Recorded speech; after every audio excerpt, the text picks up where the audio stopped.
Alors oui, dans le monde très occupé qu'on a aujourd'hui, on peut avoir notre esprit qui reste comme ça coincé dans une boucle de réflexion, une répétition. Alors généralement, bien entendu, c'est des pensées négatives, hein. Alors on peut ruminer des trucs positifs, mais c'est déjà plus rare. Et puis, dans ce cas-là, il n'y aurait pas de quoi en faire un webinaire. Donc, généralement, c'est plutôt des pensées négatives qu'on a qui sont en train de tourner, etc. Et c'est donc ce qu'on appelle en psychologie la rumination, tout simplement. Cette rumination, ça peut nous rendre anxieux, ça peut nous stresser, et c'est beaucoup de choses. Alors il y a des bonnes et des mauvaises nouvelles, hein, comme dans beaucoup de situations. Bonsoir Cynthia. Alors la mauvaise nouvelle, c'est que ça peut être signe de quelque chose de plus grave que juste la rumination. D'accord, la rumination, ça peut être un symptôme de quelque chose. Alors ça peut être une façon de penser, une façon de fonctionner, tout à fait d'accord, mais ça peut être aussi une façon de fonctionner qui est signe qu'il y a autre chose qui ne va pas très bien. La bonne nouvelle, il y en a plusieurs, c'est que ce n'est pas nécessairement ça, et qu'il existe des techniques que vous pouvez utiliser et que vous pouvez donc faire pour arrêter de ruminer, pour reprendre le contrôle de vos pensées. Et dans ce cas-là, c'est une bonne nouvelle parce que vous pouvez vous en débarrasser. Mais ce n'est donc pas toujours le cas. Cyril Malka, sans divan.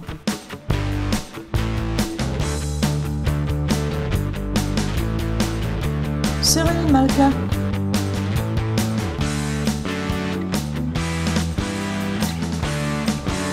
Cyril Malka. Sans divan. Alors bonsoir et bienvenue à ce webinaire sur la rumination et sur le cycle négatif de la rumination et d'où ça vient et ce qu'on peut y faire, si c'est possible. Alors avant tout, je me présente pour ceux qui ne me connaissent pas ou qui ne me connaissent pas encore. Je m'appelle Cyril Malka, je suis psychologue cognitif et comportemental et hypnothérapeute.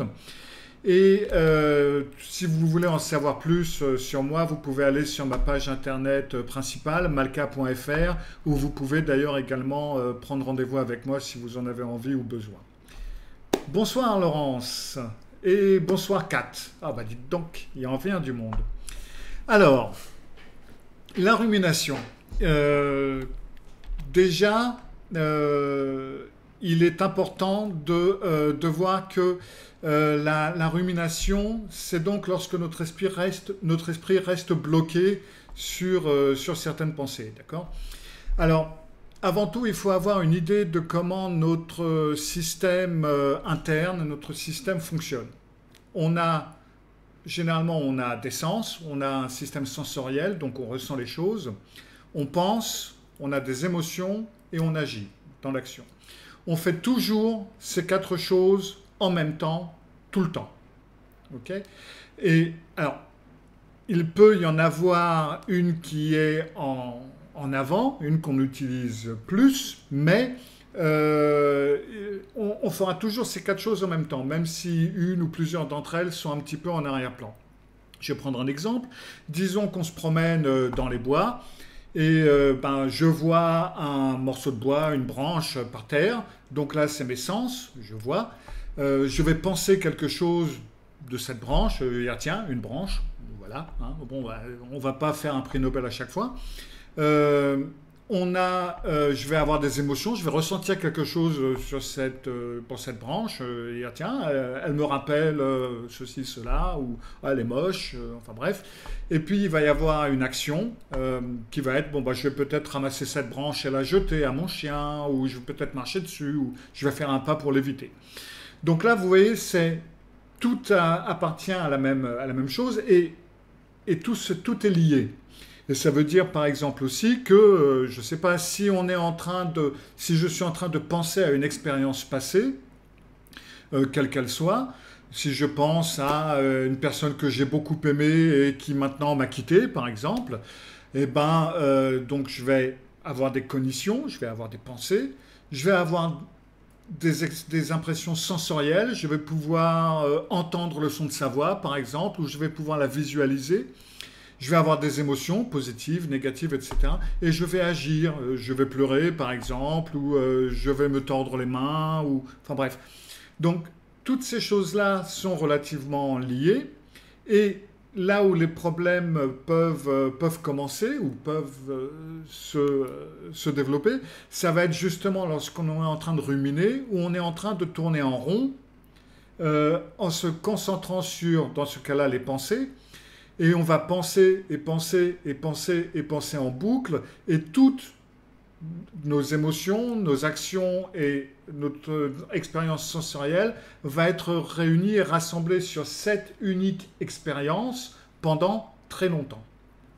Et en fin de compte, là où est le problème, c'est que justement on est resté bloqué sur certaines pensées qui sont donc négatives, c'est une boucle sans fin, et donc on n'avance pas, on ne trouve pas de solution au problème, on n'agit pas, on ne fait rien, et donc ça fait que ça va augmenter notre taux d'anxiété, ou ça va diminuer notre estime de nous, ça va nous coincer dans un cycle répétitif négatif, et puis ça va faire qu'en fin de compte, ça va affecter notre santé mentale, ça va augmenter le stress parce que en fin de compte, en étant allongé dans son lit et en ruminant des trucs, c'est un petit peu comme être un hamster dans une roue qui est en train de courir et qui va nulle part.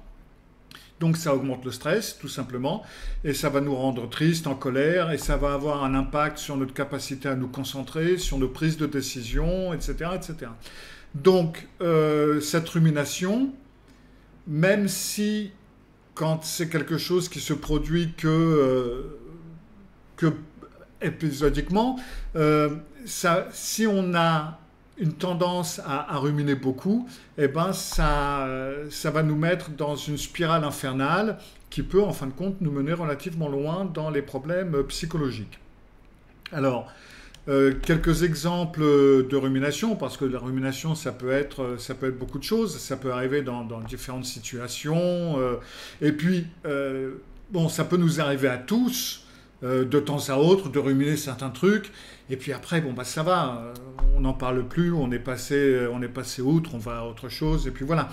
Donc, c'est pas nécessairement un gros problème, mais ça peut le devenir, bien entendu.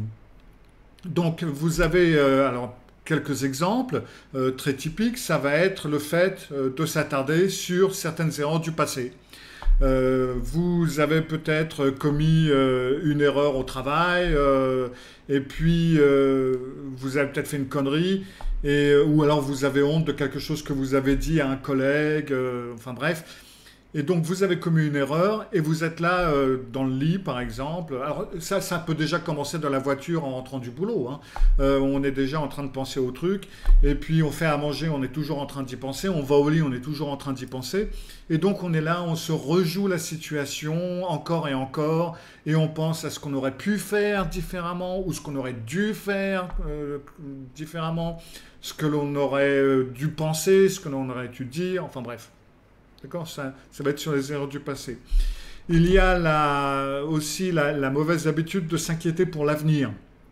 Disons que vous avez une présentation à faire ou vous devez aller à un entretien d'embauche ou je sais pas, vous avez un problème qui va venir. Et ben, au lieu de se concentrer sur sa préparation, par exemple, ou sa présentation, au lieu de se concentrer sur étudier ou ce que vous voulez, et ben, on se joue un film catastrophe sur la façon dont tout ça pourrait mal se passer. Comment est-ce que... Et s'il me dit ça, et je sais pas, et je saurais pas quoi répondre, et oh là là, et ça va tout rater, et tout va se planter. Donc, vous remarquerez que dans ce cas-là, on ne travaille pas le problème. On n'essaie pas de réfléchir à la situation et de trouver des issues. Non. On s'est trouvé un scénario catastrophe qu'on répète ad libitum, comme ça, en boucle, et les choses se passent généralement mal. Hein. C'est pas... D'accord. Puis vous avez une suranalyse des interactions, c'est-à-dire... Alors ça, c'est quelque chose, je crois que ça nous est arrivé à tous, et que ça nous arrivera sûrement encore. Et c'est dans le cas où, après une discussion, longtemps après ou quelques temps après, vous dites zut, j'aurais dû lui dire ça, et pourquoi je lui ai pas dit ceci, et pourquoi je lui ai pas dit cela, oh là là, j'ai encore raté une occasion de lui faire cette réflexion, et tiens, ben, si je lui avais dit ça, il aurait été bien embêté. Et là, on est en train de se rejouer une analyse de cette conversation avec ce que l'on aurait pu dire, ce que l'on aurait dû dire, si on a dit quelque chose de mal, par exemple. Alors là, c'est encore pire. Oh là là, je l'ai offensé en plus. Oh là là, dis donc, j'aurais pas dû faire ça. Enfin bref. Et puis, vous avez les réflexions excessives sur les problèmes relationnels. Alors, dans les relations, la rumination, elle arrive lorsqu'on pense à des disputes ou à des conflits passés. Et on retourne sur ces mêmes arguments dans notre esprit, même s'ils sont résolus. Hein. Et en fin de compte, très souvent, c'est parce que le problème n'a pas été résolu, pas pour nous. En fin de compte, c'est parce qu'on n'a peut-être pas été franc avec le problème, ou peut-être qu'on n'a pas mis le doigt sur le problème, ou peut-être qu'on a été manipulé dans une autre direction. Enfin bref, ça peut être pour n'importe quelle raison que ce soit. Mais dans ce cas-là, on est en train de se rejouer les conflits passés, les disputes passées, etc. etc. Oui, alors, oui, là, il y a Laurence qui me dit, c'est un peu moi ce que vous décrivez. Moi, maintenant, ça, c'est positif, c'est en lien avec le travail qu'elle a fait avec moi. Merci, c'est gentil, c'est bien. Mais oui, mais c'est... alors, Laurence, je crois que pour vous, ça va être aussi beaucoup en relation avec une relation antérieure que vous avez eue. Ça, on va y revenir d'ailleurs. Donc ça, ce sont des exemples de rumination. Hein. Alors, il peut y en avoir d'autres. Hein. C'est pas une liste exhaustive, mais ça va être, dira-t-on, les exemples les plus courants, les choses auxquelles on va revenir régulièrement. Alors, on peut avoir donc des ruminations épisodiques de temps à autre, dans certaines périodes où on est fragilisé pour une raison ou pour une autre, par exemple, ou pour une période qui est, par exemple, si c'est une période au travail où il y a beaucoup de problèmes, on peut avoir une tendance à ruminer. Ou si on est en période d'examen ou en période stressée, on peut avoir une tendance à ruminer, et puis après, ça disparaît. Donc, il faut faire la différence entre une tendance à ruminer dans certaines situations, ce qui est un problème, et la tendance à ruminer qui peut venir d'un autre problème. Parce que la tendance ou la rumination peut aussi faire partie des symptômes, en quelque sorte, qui fait partie d'un trouble de la personnalité ou d'un problème psychologique. Et si vous vous rendez compte, alors après ça, je vais passer à différentes méthodes pour arrêter de ruminer. Et si vous pouvez voir que en utilisant ces méthodes, ça vous aide, c'est parfait, pas de souci. Mais si vous pouvez voir que ça ne change rien et qu'il y a toujours un problème, c'est que là, dans ce cas-là, c'est peut-être signe de quelque chose de plus sérieux. Et dans ce cas-là, il se peut que vous soyez obligé de contacter un thérapeute qui puisse vous aider avec ça. Parce que si vous avez des tendances... Alors, vous pouvez avoir... Les personnes qui ont une tendance à l'angoisse ou à l'anxiété vont nécessairement avoir une tendance à ruminer. Parce que les angoisses, ça va être régulièrement de se faire des films, généralement donc des films d'horreur, des choses qui vont mal se passer ou qui risquent de mal se passer dans certaines situations. Donc la rumination fait partie intégrante de l'anxiété et de l'angoisse. Si vous avez une tendance à l'anxiété ou à l'angoisse, la rumination en fait partie. Alors, vous allez pouvoir l'aider avec les techniques que je vais vous expliquer maintenant, mais il se peut que vous soyez obligé aussi de travailler un petit peu avec le problème d'anxiété et d'angoisse. Ça risque d'être nécessaire. Si vous avez une tendance dépressive, vous allez également avoir une tendance à la rumination parce que c'est une partie intégrante de la dépression, tout simplement. Là aussi, on est pris dans une rumination négative de choses qui ne se sont pas produites, qui auraient dû se produire, des choses que quelqu'un aurait dû vous faire, qu'il n'a pas fait, ou qu'il n'a pas fait, qu'il n'aurait pas dû vous faire, enfin bref. Toute cet ordre de pensée de dépression, tant que vous êtes en mode dépression ou en mode de pensée de dépression, bien entendu, vous allez avoir une tendance à ruminer. Ça peut faire partie également des TOC, donc des troubles obsessionnels compulsifs. Là aussi, on a une tendance à ruminer certaines choses. Et après une relation toxique, il va y avoir une rumination. C'est l'un des symptômes les plus courants d'après une relation toxique. Et là, certaines des méthodes que je vais vous expliquer peuvent vous aider, mais là aussi, il faudra la travailler en travaillant la relation toxique ou la rupture après la relation toxique. Là, vous allez être obligé de travailler avec ça également. Ça ne va pas être suffisant seulement d'utiliser la méthode anti-rumination, même si, bien entendu, ça va vous aider grandement, bien entendu. Et puis, ça peut être aussi un signe de trouble de stress post-traumatique, PTSD ou TSPT qu'on dit en français. Ou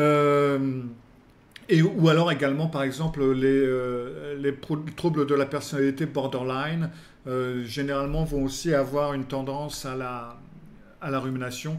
Et là, dans tous ces cas-là, il va falloir travailler la dépression, l'angoisse, il va falloir travailler l'après de la relation toxique, il va falloir travailler le PTSD, il va falloir travailler le TOC, enfin bref, là dans ce cas-là, même si travailler la rumination va vous être une aide précieuse, il va être important de travailler également ce qui s'y rattache ou la raison pour laquelle vous ruminez.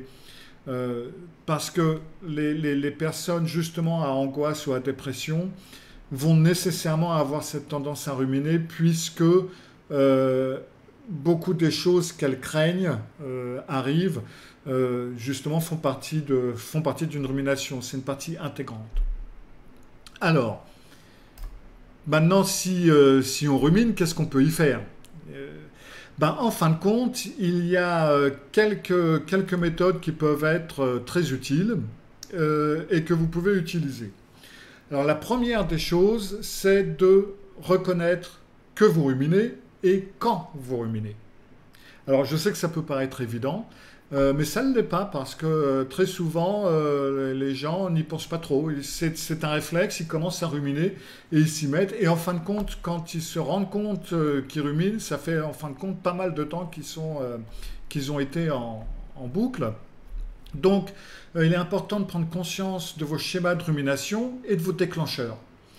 Généralement, vous allez voir que la rumination arrive à certains moments ou de moments de la journée ou en relation le plus souvent avec certaines pensées négatives et avec certains schémas. Et c'est là où il vous faut faire le point sur, ok, quels sont les schémas ou quelles sont les pensées qui me viennent, qui me portent à la rumination. C'est quand je pense à quoi que je commence à ruminer. Alors au départ, écrivez-les, parce que sans ça vous allez les oublier tout simplement. Et c'est important de les reconnaître et de mettre un nom dessus en vous disant, bon voilà, à chaque fois que je pense à ça, je commence à ruminer. À chaque fois que ceci ou cela arrive, ça me déclenche des ruminations. Parce que dans ce cas-là, vous savez quoi combattre plutôt que de combattre la rumination. Quelque sorte, vous pouvez bien entendu combattre la rumination, mais vous pouvez aussi, et vous devez aussi justement, combattre cet ordre de pensée ou cette tendance à penser ou à organiser vos pensées d'une certaine façon qui vous mène à cette rumination. Et une fois que vous avez reconnu cette rumination, les moments, les pensées, les déclencheurs, là il va être important de défier les pensées négatives. C'est-à-dire que après un certain temps, on connaît ces ruminations. On sait qu'on a une tendance à penser telle et telle chose, à penser telle et telle pensée sur tel et tel sujet. C'est des choses qui reviennent, ça revient en boucle, donc on les connaît bien. Alors, à un autre moment, pas au moment où vous ruminez, mais à un autre moment, le matin d'après, par exemple, quand votre cerveau est frais, eh ben, vous prenez la solution du père Malka, vous la connaissez tous, c'est papier et crayon. Alors, je sais, on peut l'écrire sur ordinateur, personnellement, je préfère le papier-crayon.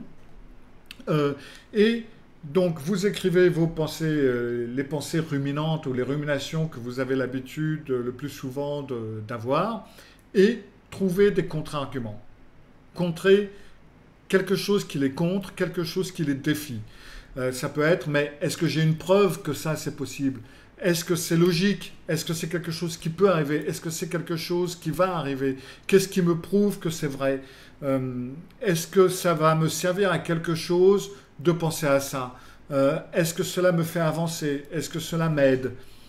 Donc vous pouvez commencer à défier ce genre de pensées et vous dire, bon bah ok, je peux les remplacer avec quoi ces pensées? Ou qu'est-ce que je peux dire pour les arrêter, pour les contrer? Et ça, vous le notez également. C'est important de le noter parce que ce travail-là, vous ne pouvez pas l'exécuter au moment de la rumination.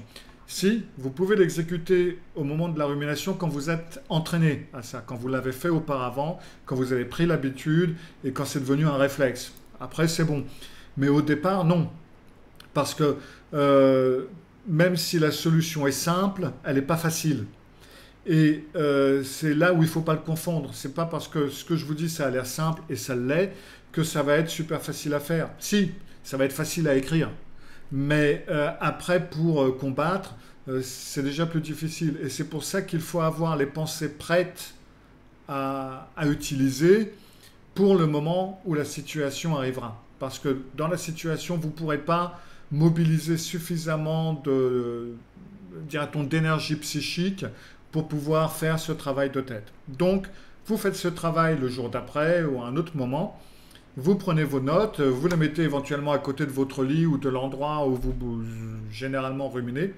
Et puis, lorsque ça arrive, boum, vous reprenez éventuellement votre papier ou alors vous commencez à les contrer, éventuellement avec ou sans le papier. Puis, vous pouvez utiliser des techniques qu'on appelle les techniques de pleine conscience et d'ancrage. Et donc, ça, c'est-à-dire que vous vous entraînez à être présent dans l'instant présent. C'est-à-dire que vous participez à des activités qui vous aident à vous concentrer sur le ici et sur le maintenant. Alors, ça peut être, dépendamment de ce que vous faites et de la situation, bien entendu. Donc, ça peut être des exercices de respiration profonde. Ça peut être une forme de méditation. Ça peut être donc une attention à vos sens. Comme je vous l'ai dit, on fait toujours ces 4 choses en même temps, donc la pensée, les émotions, etc. Donc vous commencez par déplacer vos sens pour vous obliger, en quelque sorte, à faire dévier tout le système de pensée. Parce que si vos sens sont concentrés sur des sons autour de vous, ou la texture des objets, ou quelque chose d'autre, si vous avez une expérience sensorielle autre que ce que vous êtes en train de penser ou de faire, vous allez donc orienter votre conscience et donc vos émotions et vos pensées sur un autre objet. Donc c'est pour ça que les techniques de pleine conscience et d'ancrage sont très utiles. Vous pouvez aussi avoir quelques affirmations positives pour la santé mentale. Alors si vous faites partie de ma liste WhatsApp, il y en a, j'en poste une tous les jours, donc vous pouvez en trouver une ou deux qui vous aident et vous pouvez les utiliser pour penser à quelque chose d'autre dans un sens plus positif. Comme ça, vous cassez le sens de la rumination et vous concentrez votre énergie et vos cognitions sur quelque chose, de différent et de positif. Vous pouvez aussi pratiquer des techniques de relaxation. Alors ça marche très bien aussi. Alors ça va être de la respiration profonde, encore une fois, de la relaxation musculaire progressive, ou alors vous pouvez faire quelque chose que vous aimez, tout simplement, qui vous aide à vous détendre. Ça peut être lire, écouter de la musique, je sais pas, moi, voir une série Netflix. Une méthode que j'utilise, enfin que je conseille à certains de mes clients, alors ça c'est surtout par rapport aux personnes qui ruminent après une relation toxique. Et ça va être, par exemple, vous avez un bol ou un bocal ou ce que vous voulez, et dedans, vous mettez des morceaux de papier avec écrit dessus des choses que vous aimez bien faire. Mais il ne faut pas que ce soit des choses qui prennent plus de 10 minutes. 5-10 minutes, c'est bon. Mais des petits trucs que vous aimez bien faire, qui vous détendent, qui vous font penser à autre chose. Vous écrivez une chose sur sur chaque morceau de papier, vous mettez tout ça dans le bocal, que vous remuez bien. Et puis quand vous commencez à ruminer, vous allez dans le bocal, vous prenez un des morceaux de papier et puis vous faites l'action qui est demandée. Encore une fois, là, ce coup-ci, au lieu d'agir sur les sens, alors on agit sur les sens dans la relaxation, etc., mais dans la distraction, on va agir sur l'action, et l'action va nécessairement engranger et démarrer un autre système et de pensée et de cognition et de sentiments, et donc ça va interrompre la rumination. Vous pouvez tout simplement aussi, alors tout simplement, toujours pas simple, c'est pas toujours simple, mais vous pouvez passer à la résolution de problèmes. C'est-à-dire qu'au lieu de vous attarder sur le problème en lui-même, eh ben vous pouvez commencer à vous concentrer sur la recherche de solutions. Et en règle générale, alors il y a des problèmes sans solution malgré tout ce qu'on essaie de vous faire croire. C'est pas vrai que tout problème a une solution. Il y a des problèmes sans solution. Il y a des problèmes où vous êtes obligé d'accepter certaines situations et certains états de fait. Un point, c'est tout. Et dans ce cas-là, ça sert à rien non plus de ruminer. C'est comme ça. Il y a une amie à un moment donné qui m'a demandé, parce qu'elle sait que j'étais ménager, et elle m'a demandé si j'avais un balcon. Et je dis non, ben non, là où j'habite en ce moment, je n'ai pas de balcon, il n'y en a plus, quoi. Là où j'habitais avant, il y avait de très grands balcons, mais là, bah non, il n'y en a pas. Ah, bah alors ça ne te manque pas? Bah non, ça ne me manque pas. Pourquoi ça me manquerait? Je suis bien obligé de m'adapter, je n'ai pas de balcon, ça ne servirait à rien que ça me manque. Oui, ce serait totalement illogique. Bon, bah j'ai accepté, il n'y a pas de balcon, il n'y a pas de balcon, tant pis, je sors à la terrasse d'un café si je veux sortir. Donc, par ce fait, apprenez à voir s'il y a une résolution possible du problème. Et s'il n'y en a pas, eh ben, travaillez à l'acceptation, tout simplement. Parce que, de toute façon, vous n'avez pas le choix. Si c'est un problème, ou il y a une solution, ou il n'y en a pas. S'il n'y en a pas, vous êtes bien obligé de l'accepter. Et s'il y en a une, eh ben, le mieux que vous pouviez faire, c'est essayer de résoudre le problème. Alors, bien entendu, vous pouvez déjà commencer par décomposer la solution ou le problème en étapes plus petites, qui est plus gérable, et puis trouver des dates limites pour certaines choses. Vous pouvez définir un calendrier, enfin bref, vous pouvez en fin de compte rediriger l'énergie de la rumination vers la résolution constructive du problème, et donc ça va vous permettre de faire un changement positif et d'aller de l'avant. Alors, bien entendu, si vous avez une tendance à ruminer au milieu de la nuit, là c'est un fait que ça risque d'être un peu compliqué. Mais il m'est arrivé, quand ça a été le cas, dans ce cas-là, si je vois que vraiment ça m'empêche de dormir, bon bah je me lève, j'allume la lumière, je note en tout cas quelques trucs pour la résolution du problème, et puis je me dis bon bah ça demain à 8h ou demain à 10h, je vais me pencher là-dessus, et puis voilà. Et après, je retourne me coucher, parce que dans ce cas-là, si je recommence à ruminer, je me dis, bon, ben, tu l'as écrit, c'est sur ta table, tu le feras demain à 10h, ça ne sert à rien d'y penser maintenant, de toute façon, tu es trop fatigué. Alors, je pense à autre chose, et puis voilà.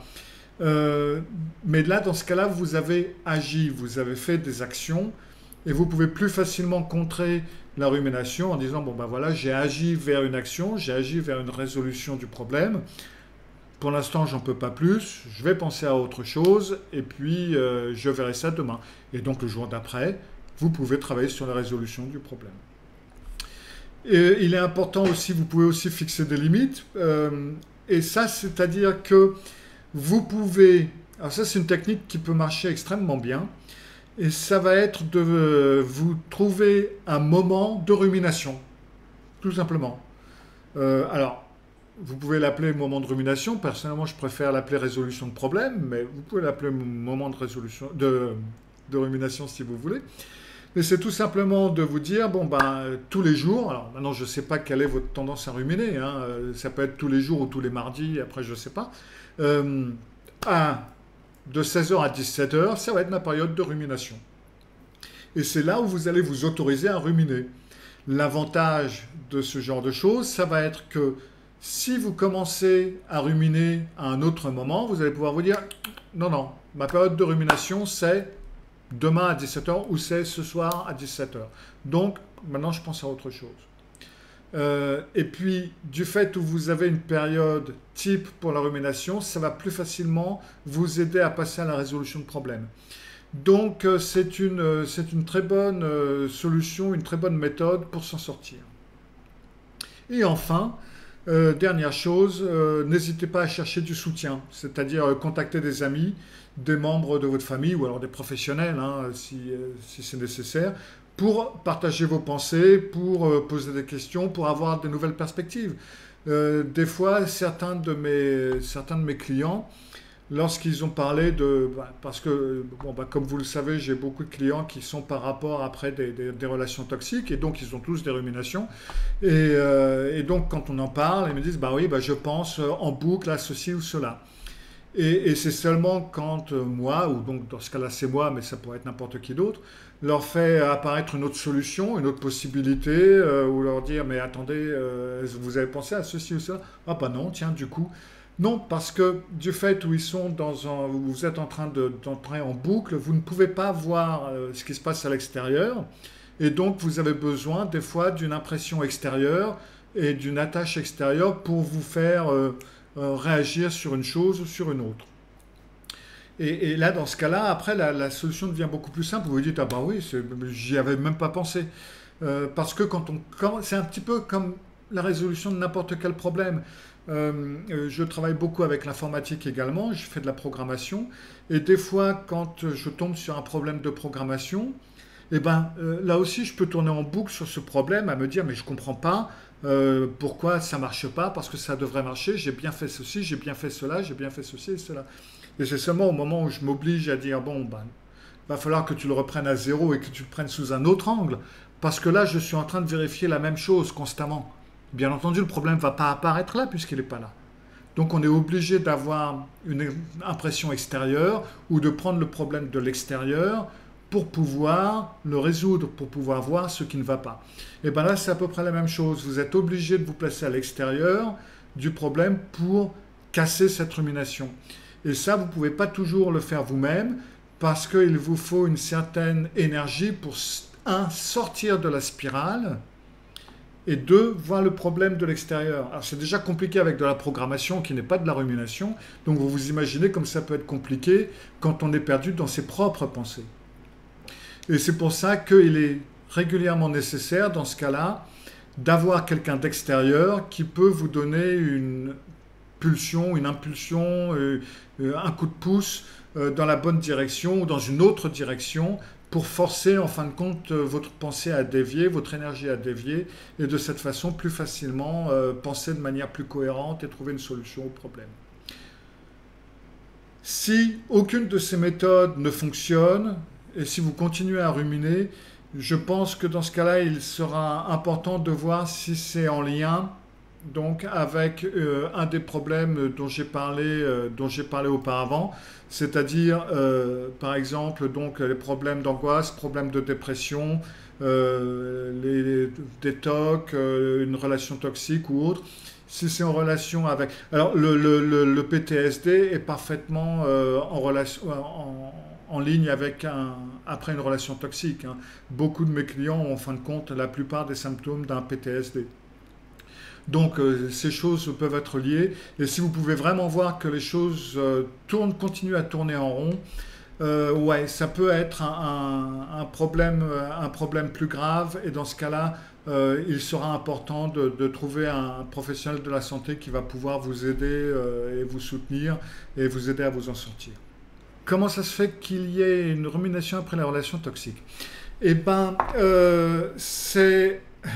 c'est relié à beaucoup de choses, la rumination après la relation toxique. Mais le plus souvent, c'est en fin de compte parce que pendant toute la relation toxique, quelle qu'elle a été, vous avez été manipulé et vous avez subi la relation. C'est-à-dire que vous n'avez pas osé penser ce genre de choses. Vous n'avez pas été suffisamment loin pour vous dire, mais là, il y a quelque chose qui ne va pas, il va falloir que j'agisse, il va falloir que j'arrête, etc., etc.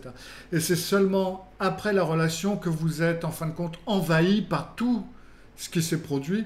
Et c'est là où on se dit, mais j'aurais dû faire ça, et pourquoi j'ai pas fait ça, et pourquoi j'ai pas dit ça, et pourquoi ceci, et pourquoi cela. Alors déjà, il y a il y a ce flot d'émotions, ce flot de pensées, ce flot de tout, qui en fin de compte vous submerge et qui fait que, oui, que vous ruminez. Autre chose qui joue aussi un rôle, même si ça n'a rien à voir avec la rumination en tant que telle, c'est le fait que vous avez du temps. Parce qu'une relation toxique, ça prend énormément de temps. Quand vous êtes dans une relation toxique, vous pensez à lui ou à elle, enfin à la relation, à la personne, vous y pensez, il y a des contacts quasi constants par Messenger, par WhatsApp, par téléphone, par SMS, il est toujours dans vos pensées, vous êtes toujours obligé de réfléchir à ce que vous devez faire et pas faire, à ce qui peut arriver, ce qui peut pas arriver, etc. Donc en fin de compte, vous passez beaucoup de temps pendant la relation toxique. Une fois que la relation toxique s'est arrêtée, boum, là vous vous retrouvez avec énormément de temps libre où il se passe plus rien du tout. Et là, dans ce cas-là, c'est là que que cette rumination vient en prendre la place, en quelque sorte, parce que vous avez le temps, d'un côté, et puis en plus de ça, vous avez donc tout ce submergement. Ça se dit en français, ça, submergement? Ouais. Ce submergement d'émotions, de pensées, de ce qu'on aurait dû faire, etc., etc. Voilà. C'était tout sur la rumination. Je peux voir que vous avez été tous silencieux, vous m'avez tous écouté religieusement, c'est bien. Et s'il n'y a pas de questions, je vais vous dire merci pour ce soir, merci d'être venu. J'espère que ça vous a plu et que vous allez pouvoir utiliser certains de ces conseils. Si vous avez des idées ou si vous avez envie que je tienne un webinaire sur un autre sujet, il ne faut pas hésiter à m'envoyer un mail à cyril@malka.fr et je verrai ce que je peux faire pour vous. Mais sans ça, je vous dis à d'ici une quinzaine de jours pour un autre webinaire et ça risque d'être le dernier webinaire de l'année. Donc après, on se retrouvera en janvier. Alors merci beaucoup et au revoir. Cyril Malka, son divan.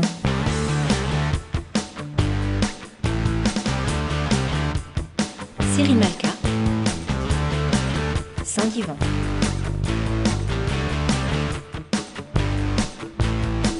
Son divan.